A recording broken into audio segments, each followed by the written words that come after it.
अस्सलाम वालेकुम। आज हम बात करेंगे पाकिस्तान इंटरनेशनल एयरलाइन पीआईए का। इसने अपने एक शानदार और ग्रेट विजन का आगाज़ किया।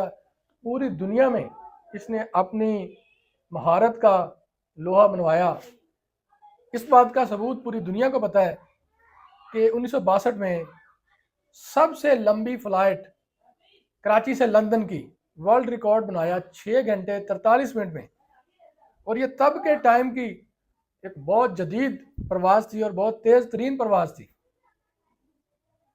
उसके बाद इसमें जो खराबियां आई, जब इसमें सियासी इन्वॉल्वमेंट शुरू हो गई, क्योंकि जो पीआईए ख़राब होना शुरू हुई इसकी इब्तदा 90 में पड़ी। जब इसमें सियासी इन्वॉल्वमेंट शुरू हो गई, सियासी भर्तियां शुरू हो गई, हालांकि जो स्टैंडर्ड है पूरी दुनिया में, जो फॉलो करती है पूरी दुनिया, एक जहाज़ के ऊपर 150 से 200 लोग होते हैं जो एक जहाज़ के लिए मुख्तस होते हैं। मिसाल के तौर पे जो पायलट्स हैं, टेक्नीशियन हैं, जो एयर होस्टेस हैं, और उसके बाद जो पीछे हमला इंजीनियर, और ये सारे लोग इसको ड्राइव करते हैं। एक जहाज़ के लिए 150 से 200 लोग हैं पूरी दुनिया के एक स्टैंडर्ड।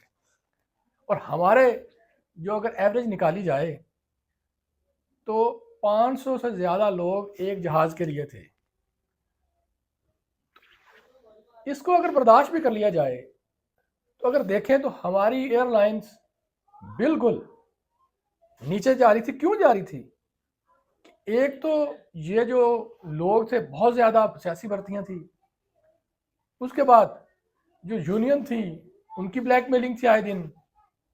उसके बाद गवर्नमेंट कोई ख़ास इंटरेस्ट नहीं ले रही थी कि इसको जदीद दौर के साथ हमांग किया जाए। इसके लिए बोइंग त्यारे ख़रीदे जाएँ, कमर्शियल फ़्लाइट्स के लिए, लॉन्ग रूट्स के लिए त्यारे ख़रीदे जाएँ।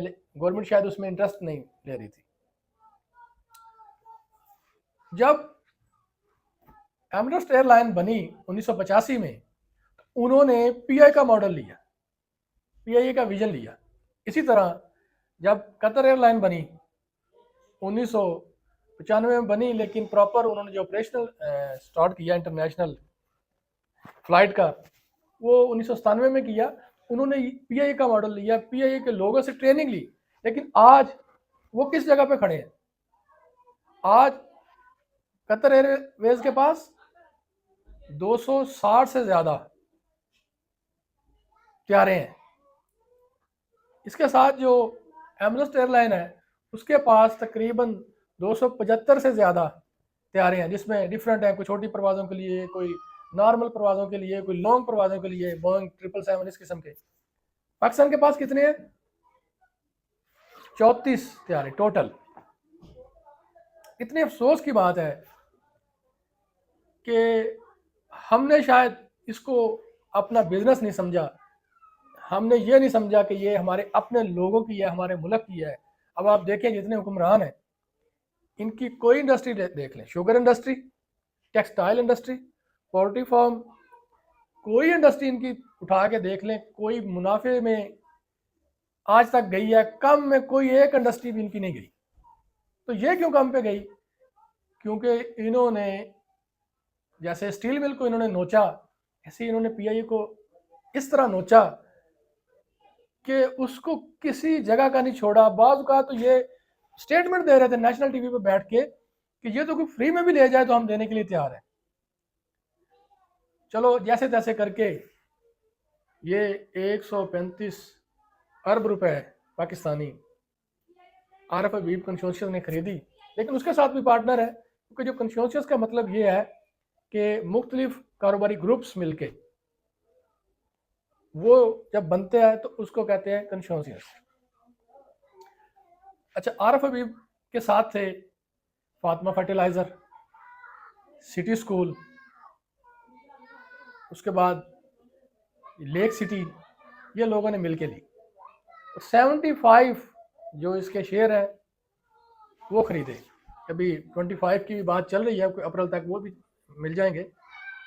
अब ये देखें कि गवर्नमेंट की ये बदकिस्मती, गवर्नमेंट की क्या लें या आवाम की क्या लें। अनफॉर्चुनेटली ये गवर्नमेंट ऑफ पाकिस्तान को 10 अरब 20 करोड़ रुपया जाएगा, वो भी इनकम टैक्स की मद में। बाकी जो पैसे हैं वो री इन्वेस्ट होंगे कि कोई इनके जहाज खरीदे जाएंगे, कुछ मेंटेनेंस पे लगेंगे। तो अल्टीमेटली नुकसान किसका हुआ? पाकिस्तान का हुआ, पाकिस्तान की आवाम का हुआ। हमारी एक पहचान है पूरी दुनिया में पीआईए। नहायत अफसोस की बात है कि आज हम खामोशी से बैठे हैं, हमारी आवाम बड़ी एक दुखी दिल के साथ, हमारे ओवरसीज पाकिस्तानी बेचारे दुखी दिल के साथ देख रहे हैं कि हमारा मुल्क, जिसके पास अब अपनी एयरलाइन भी नहीं रही, वो एक इमोशनल फीलिंग थी हमारी पीआईए के साथ, हमारे लोगों की, हमारे ओवरसीज पाकिस्तानियों की। लेकिन खैर अफसोस इस बात का है, हुकूमत के, पॉलिटिकल लोगों के अपने बिजनेस दिनों में ऊपर जाते हैं, सालों में नहीं।